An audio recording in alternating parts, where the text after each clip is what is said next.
আমরা সালাম দিব হচ্ছে এইখানে। এইখানে এই ছিদ্র বরাবর ভিতরে হচ্ছে রাসূল সাল্লাল্লাহু আলাইহি ওয়াসাল্লামের রওজা। পুরুষরা আসেন, পুরুষরা, মহিলাদেরকে এখানে যাইতে দেওয়া হয় না, তো আপনারা দেখলে বুঝবেন না। একটু আপনারা সাইডে থাকেন।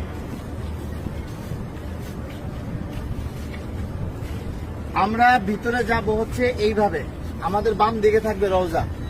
রওজা থাকবে কি বাম দিকে। ভিতরে কথা বলার কোনো সুযোগ নাই, বেশি সময় দাঁড়ায় থাকারও সুযোগ নাই। প্রথম দুইটা ছিদ্র থাকবে, যে দুইটা ছিদ্রের ভিতরে কোনো কিছু নাই। কবরের জায়গা ফাঁকা আছে, এখানে হযরত ঈসা আলাইহিস সালাতু ওয়াস সালামকে দাফন করা হবে। ওই পাশে হচ্ছে হযরত ইমাম মাহদিকে দাফন করা হবে। তো এই যে প্রথম দুইটা ছিদ্র ফাঁকা, এখানে অনেকে দেখবেন সালাম দিতেছে, ভিড় লেগে আছে। এখানে সালাম দিব না, আমরা সালাম দিব হচ্ছে এইখানে। এইখানে এই ছিদ্র বরাবর ভিতরে হচ্ছে রাসূল সাল্লাল্লাহু আলাইহি ওয়াসাল্লামের রওজা। এই জায়গায় সালাম দিব, দেখবেন যে এরকম যেই ছিদ্রটা, এইটার সাথে কিন্তু কোনোটার মিল নাই, ঠিক আছে। এই বরাবর নবীজিকে সালাম দিতে হবে। রাসূল সাল্লাল্লাহু আলাইহি ওয়াসাল্লাম এখানে জীবন্ত অবস্থায় শুয়ে আছেন, ডান কাত হইয়া, নবীজির মাথা এদিকে, পা হচ্ছে এদিকে, ঠিক আছে। রাসূল শুয়ে আছেন, উম্মতের সালাম গ্রহণ করতেছেন, হ্যাঁ, সরাসরি সালাম গ্রহণ করতেছেন। তারপরে এখানে আবু বকর রাদিয়াল্লাহু আনহুর কবর, এই বরাবর এখানে আবু বকর রাদিয়াল্লাহু আনহুকে সালাম দিতে হবে। কিভাবে সালাম দিব? নবীজিকে কিভাবে দিব? আসসালাতু আসসালামু আলাইকা ইয়া রাসূলুল্লাহ, আসসালাতু আসসালামু আলাইকা ইয়া হাবিবাল্লাহ। যতটুকু বেশি আমরা পারি বলার চেষ্টা করব।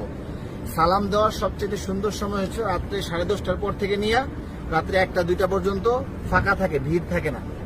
আর দিনের বেলা সকাল 7টা থেকে নিয়ে একেবারে জোহর পর্যন্ত কি ফাঁকা থাকে, ফাঁকা। আসরের সময় থেকে নিয়ে এশারের পর পর্যন্ত কি থাকে? ভিড় থাকে। যত বেশি পারেন নবীজিকে সালাম দিবেন।